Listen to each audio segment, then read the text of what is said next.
함께하는 말씀 새생명교회 거르승 목사입니다. 그들이 암비볼리와 아볼로니아로 다녀가 데살로니가에 이르니 거기 유대인의 회당이 있는지라. 바울이 자기의 관례대로 그들에게로 들어가서 새 안식일에 성경을 가지고 강론하며 뜻을 풀어 그리스도가 해를 받고 죽은 자 가운데서 다시 살아나야 할 것을 증언하고 이르되, 내가 너희에게 전하는 이 예수가 곧 그리스도라. 그 중에 어떤 사람 곧 경건한 헬라인의 큰 무리와 적지 않은 귀부인도 권함을 받고 바울과 실라를 따르나, 그러나 유대인들을 시기하여 저자의 어떤 불량한 사람들을 데리고 때를 지어 성을 소동하게 하여 야손의 집에 침입하여 그들을 백성에게 끌어내려고 찾았으나 발견하지 못하며 야손과 몇 형제들을 끌고 읍장들 앞에 가서 소리질러 이르되, 천하를 어지럽게 하던 이 사람들이 여기도 이르매 야손이 그들을 맞아들였도다. 이 사람들이 다 가이사의 명을 거역하여 말하되 다른 임금 곧 예수라 하는 이가 있다 하더이다. 무리와 읍장들이 이 말을 듣고 소동하여 야손과 그 나머지 사람들에게 보석금을 받고 놓아주니라. 밤에 형제들이 곧 바울과 실라를 베레아로 보내니 그들이 이르러 유대인의 회당에 들어가니라. 베레아에 있는 사람들은 데살로니가에 있는 사람들보다 더 너그러워서 간절한 마음으로 말씀을 받고 이것이 그러한가 하여 날마다 성경을 상고하므로 그 중에 믿는 사람이 많고 또 헬라의 귀부인과 남자가 적지 아니하나, 데살로니가에 있는 유대인들은 바울이 하나님의 말씀을 베레아에서도 전하는 줄을 알고 거기도 가서 무리를 움직여 소동하게 하거늘 형제들이 곧 바울을 내보내어 바다까지 가게 하되 실라와 디모데는 아직 거기에 머물더라. 바울을 인도하는 사람들이 그를 데리고 아덴까지 이르러 그에게서 실라와 디모데를 자기에게로 속히 오게 하라는 명령을 받고 떠나니라. 바울과 실라가 전하는 복음 앞에 사람들의 반응은 엇갈렸습니다. 유대인들은 시기심에 사로잡혀 바울과 실라를 위협한 반면 많은 헬라인 구도자들은 복음에 감화되었습니다. 특히 말씀에 반응하는 베레아 성도들의 선한 태도와 열정은 모든 그리스도인들에게 도전이 됩니다.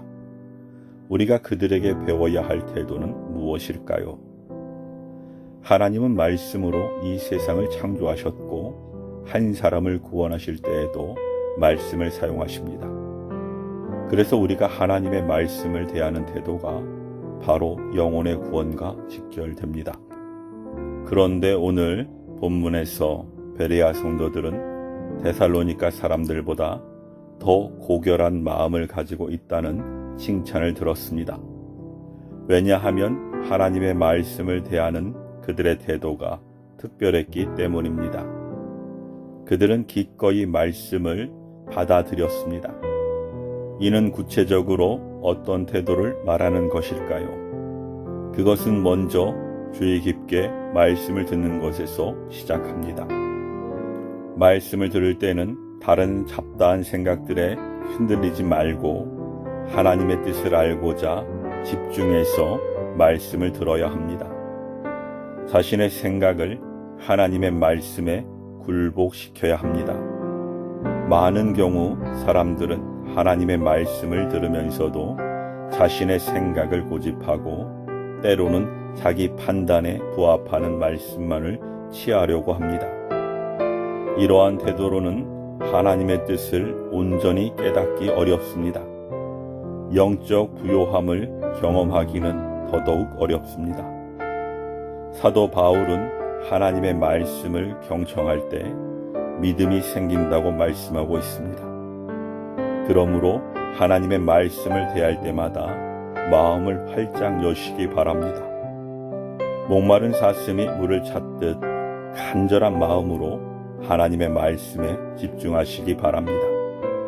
이러한 올바른 마음과 태도 안에서 하나님의 말씀이 뿌리내립니다. 우리의 믿음이 성장합니다. 나아가 하나님을 기쁘시게 하는 선한 열매들이 맺힙니다. 베레아 사람들은 복음 앞에서 고결한 태도를 보였습니다.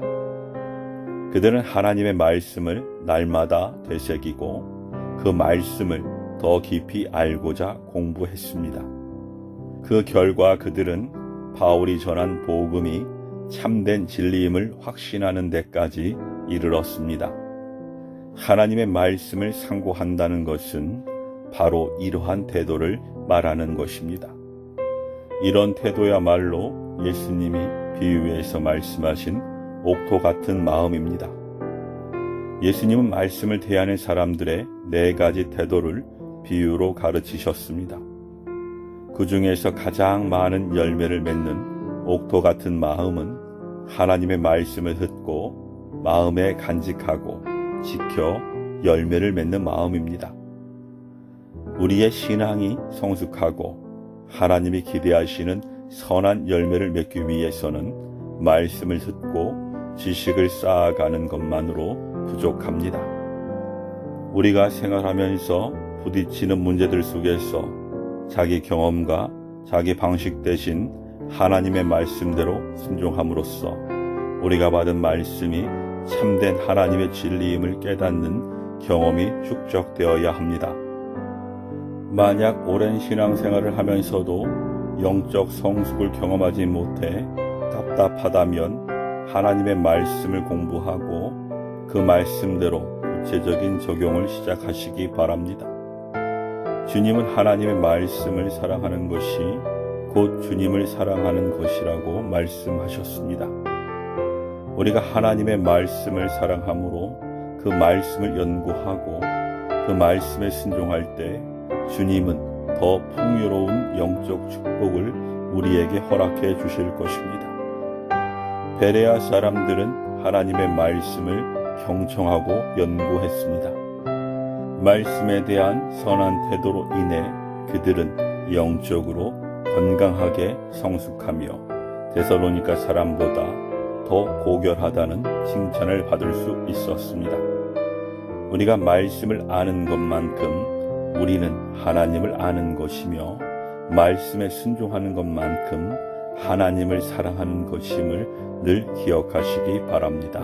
아멘.